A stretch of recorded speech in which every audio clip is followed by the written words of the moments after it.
চালাতে বোম পড়েছে, গাড়ি রাখার চালাতে। কি কারণে এই বোম ফেলেছে কি মনে করছে? সেটা তো আমি কিছু বুঝতে পারছি না কী কারণ। আপনি কখন জানতে পারলেন? আমি তো বন্যা পার্টি অফিসে ছিলাম, ফিস্ট হচ্ছিল। হ্যাঁ, আমি যখন রাস্তায় আসি তখন একটা আওয়াজ পাই। আওয়াজ পাওয়ার পর আমি বাড়িতে এলাম, তখন দেখছি এখানে ধুম্মা হচ্ছে। ঘরের লোক বলছে এখানে বোম মেরে এখনই পালিয়ে গেল। এই তো অবস্থা। কি কারণ হতে পারে?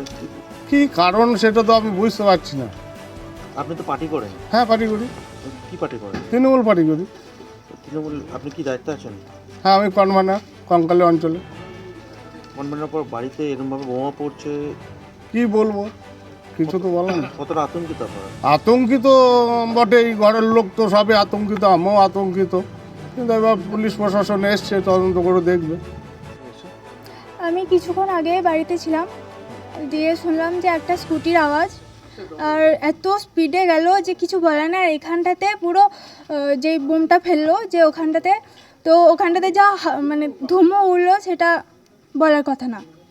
আর যা স্পিডে গাড়িটা গেল কেউ দেখতেই পায়নি। আর পুরো ফাঁকা ছিল রাস্তা, কেউ ছিল না, সবাই বাড়িতেই ঢুকে গেছিলো সবাই। আপনি পাশে বাড়ি থাকেন, তো পাশে বোম পড়ছে, কতটা আতঙ্কিত আপনার? পাশের বাড়ি না, ওটা আমাদেরই বাড়ি। আতঙ্কিত বলতে আমি ভীষণভাবে আতঙ্কিত, কারণ আমি এখন ছোট। এখানে শব্দটা শুনলাম কিন্তু দেখতে পেলাম না, খুব বোমকিন বেন চলে গেল। এখানে এসে কি দেখলেন? এখানে এখন বোম ফাটাচ্ছে, দড়িগোনা সব পড়েছে দেখছি, বোমের দড়িগোনা। পাড়ার মধ্যে এরকম বোম পড়ছে, কতটা আতঙ্কিত আপনারা? হ্যাঁ, পাড়ার মধ্যে এরকমভাবে বোম পড়ছে, কতটা আতঙ্কিত? এখন তো মানে ভালোই এখন তো মানে সবাই কি আর ভালো থাকছে? সব ভয় লাগছে? ভয় মানে কি, ভালোই ভয় লাগছে। কার বাড়িতে বোম পড়েছে? বোম এইখানে পড়েছে আলেপের বাড়িতে, এখানে এই ঘরে।